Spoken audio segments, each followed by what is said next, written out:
Tuhan bersamamu.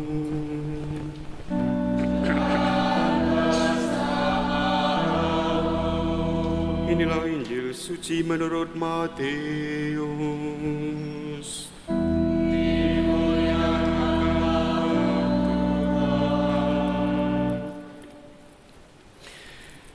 Sekali peristiwa tampillah Yohanes Pembaptis di padang gurun Yudea dan berseru, "Bertobatlah, sebab kerajaan surga sudah dekat." Sesungguhnya dialah yang dimaksudkan Nabi Yesaya ketika Nabi itu berkata, "Ada suara orang yang berseru-seru di padang gurun, persiapkanlah jalan untuk Tuhan, luruskanlah jalan baginya."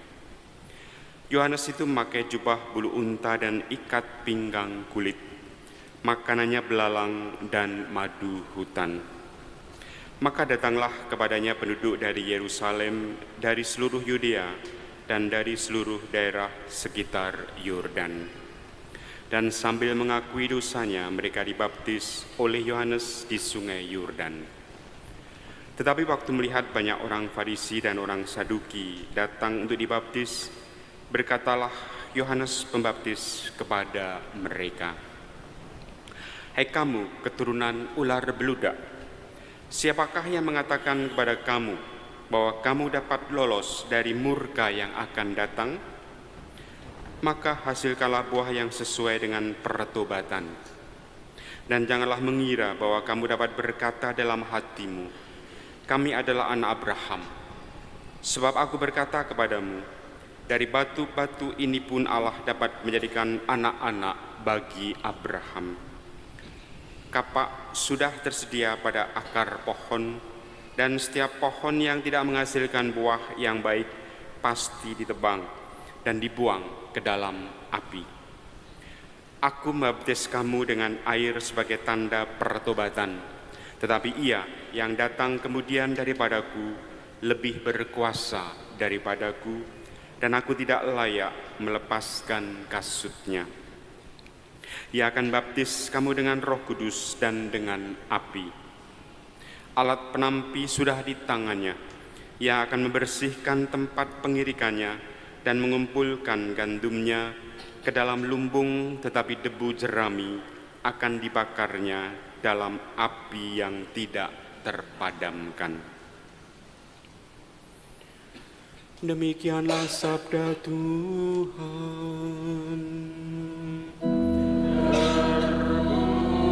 Terpujilah Kristus.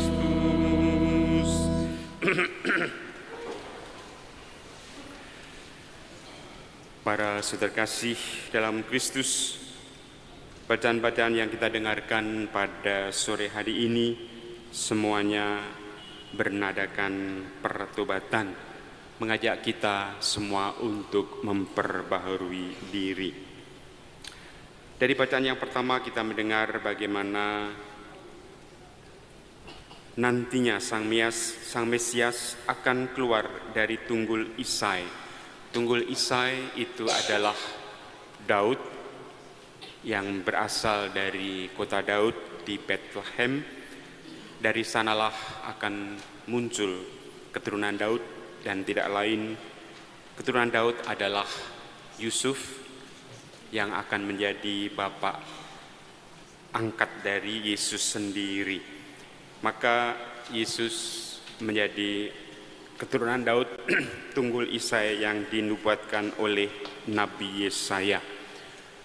Dikatakan bahwa Sang Mesias itu akan taat kepada kehendak Allah, dan juga Ia akan setia, sehingga akhir zaman nanti semuanya akan menjadi baik. Seluruh bumi akan dipenuhi dengan pengenalan akan Tuhan. Untuk bisa mengenal pada Tuhan tentu dikatakan tadi dibutuhkan pertobatan, dibutuhkan pembaruan hidup. Begitu pula di dalam bacaan yang kedua, surat Paulus kepada umat di Roma, kita mendengar bagaimana di dalam Kristus semua diselamatkan sehingga di dalam Kristus kita semua akan memuliakan Allah. Kristus menjadi pelayan kita semua yang memungkinkan seluruh bangsa memuliakan Allah. Dan secara tegas Yohanes Pembaptis sebagaimana digambarkan oleh Injil Matius tadi mengajak kita semuanya, seluruh murid-murid Kristus untuk bertobat. Dan kata-kata Yohanes itu bisa dikatakan sangat keras. Dia bahkan terhadap orang Farisi dan orang Saduki mengatakan, "Hai kalian keturunan ular beludak, ular yang berbisa." Karena memang Yohanes Pembaptis pun tahu bahwa orang-orang Farisi, orang-orang Saduki, mereka itu sepertinya baik tetapi dalam hatinya itu jahat, karena mereka itu memanfaatkan kedudukan mereka untuk memeras rakyat kecil. Maka Yohanes pun tidak segan-segan mengatakan mereka ular berbisa dan mengatakan bahwa mereka pun tidak akan dapat lolos dari murka. Kapak sudah tersedia. Yesus yang akan datang itu dikatakan sudah siap membawa penampi. Kapak untuk memotong pohon, penampi itu adalah seperti ayaan begitu ya, untuk menampi, untuk memisahkan yang baik dari yang jahat. Dan itu sudah akan terjadi. Artinya bahwa di sini Yohanes Pembaptis mengacu pada situasi akhir zaman ketika Allah sendiri akan menghakimi semua orang. Dan tiada lain, Allah yang akan menghakimi adalah Yesus sendiri yang akan hadir sebagai hakim dunia. Maka pada masa Advent itu sebetulnya kita diajak untuk merenungkan dua hal. Pertama, kita mempersiapkan perayaan Natal, kelahiran Yesus. Yang kedua, kita menantikan. Adventus berarti penantian. Kita menantikan kedatangan Yesus untuk yang kedua kalinya. Jadi kita sudah mengalami penebusan Kristus, kita rayakan kelahirannya setiap masa Natal, tapi juga kita saat ini sedang menantikan kedatangannya yang kedua, yaitu nanti pada akhir zaman ketika Yesus datang sebagai Hakim Agung dan bagi kita tentu sebagai penyelamat karena kita mengimani Yesus. Namun tentu saja penantian akan kedatangan Yesus yang selalu kita nyanyikan dalam kidung anamnesis setelah konsekrasi, ya, wafat Kristus kita maklumkan, kebangkitannya kita muliakan, kedatangannya kita rindukan, kedatangannya yang kedua itulah yang kita rindukan, karena pada saat itu kita semua akan diselamatkan, kita semua akan disempurnakan di dalam keselamatan yang sudah kita terima saat kita dibaptis. Pertobatan yang sejati oleh Yohanes Pembaptis itu dikatakan bahwa harus ada perubahan sikap dan tindakan di dalam hidup. Para saudara yang mungkin pernah melihat film Les Miserables, itu film musikal yang beberapa tahun yang lalu itu sangat terkenal, diambil dari novel Victor Hugo, kisah seorang narapidana yang kemudian bertobat, Jean Valjean. Dia bertobat karena dia diampuni dan dikasih oleh uskup Myriel. Dia waktu itu mencuri di pasturan, itu mencuri piala. Kemudian dia ketangkap, tetapi ketika lalu dibawa kembali pada uskup mengatakan, "Oh, saya memang memberikan piala ini kepada orang ini."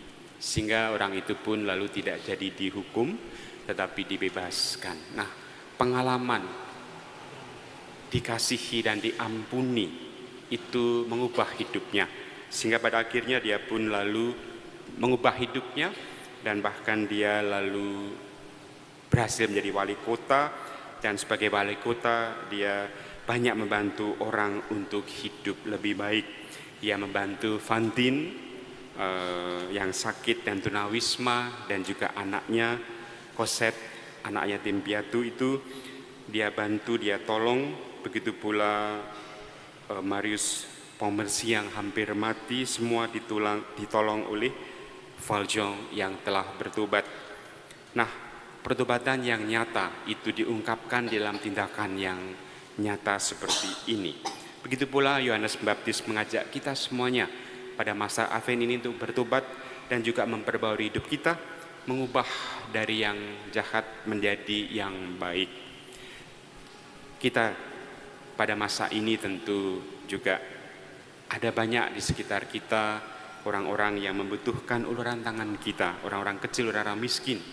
Begitu pula kita juga, bangsa kita sedang mengalami bencana alam di Sumatera, banyak sekali yang meninggal, yang harus mengungsi, kehilangan tempat tinggal.